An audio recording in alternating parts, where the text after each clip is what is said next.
Hey guys, welcome to a short video featuring rank 3 Sig 40 Diablo taking on a map 7 Magneto mini-boss. So this guy's one of my more recent rank 3s. Ever since we got a chance to take a look at his kit, his updated kit, that is, I had a feeling that this guy was going to be pretty sweet, especially since I tend to have Double Edge and Liquid Courage on, especially during the off season. It just makes arena grinding that much more tolerable. And this guy absolutely thrives with both those masteries. So pretty cool that I had the chance to take him up to rank 3. And figured this would be a pretty darn cool matchup to feature him. This is the section 2 mini boss in map 7. This is Magneto with Polka Dot Power, Sadist, Flux Dispersal, and 40% physical resistance. Just take a look at his health and attack. He's got over 460k health and 21k attack. These map 7 minis, they tend to be pretty obnoxious, especially with the chip damage. And generally you can take in Sunspot, Torch. I know some people just Corvus timeout this guy. But Diablo is a pretty darn cool option here. The game plan is to use the Distilled Will pre-fight. That's the one that lets him heal back energy damage that he takes while his Philosophers mix is up. We're going to parry heavy here, obviously.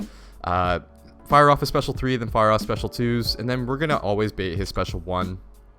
We do have the epic modifier, Power to Cower, on here.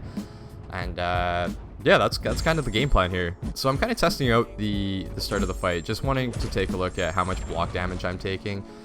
These map 7 minis, they're tuned pretty obnoxiously.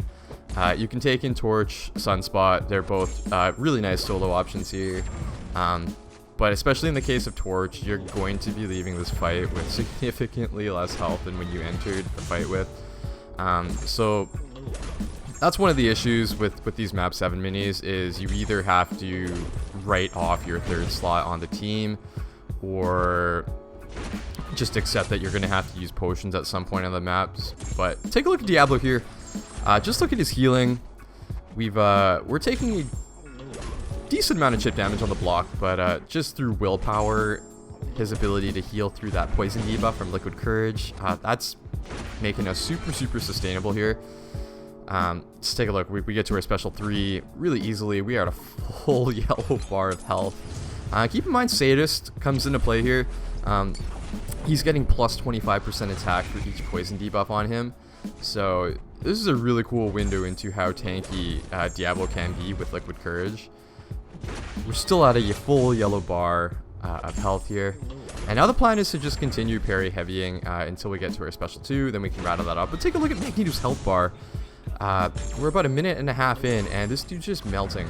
I'm not too worried about refreshing or pausing the poison stacks. Just taking a look at where I am in the fight and how my health bar is looking. There's no need for me to rush through and kind of change the rhythm.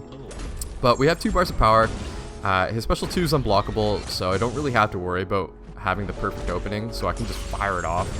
And that is a pretty good chunk of damage. I take reduced recoil, I take about 3% health, and that's Diablo's signature ability coming into play. Heal myself up back to a full yellow bar of health. 1 more special 2 should finish it.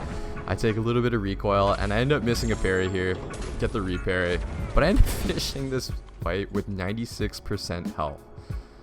Had I used Torch, I've used Torch in the past, I'm usually getting out of this fight with like 40%, 30% health. And I don't really have a use for him in section 3, but that is just an incredible showcase of how sustainable Diablo is and how powerful he is just in that fight. So super glad to have him at rank 3. Hopefully you enjoyed that little highlight of a fight there, and I'll catch you next time. Thanks for stopping by.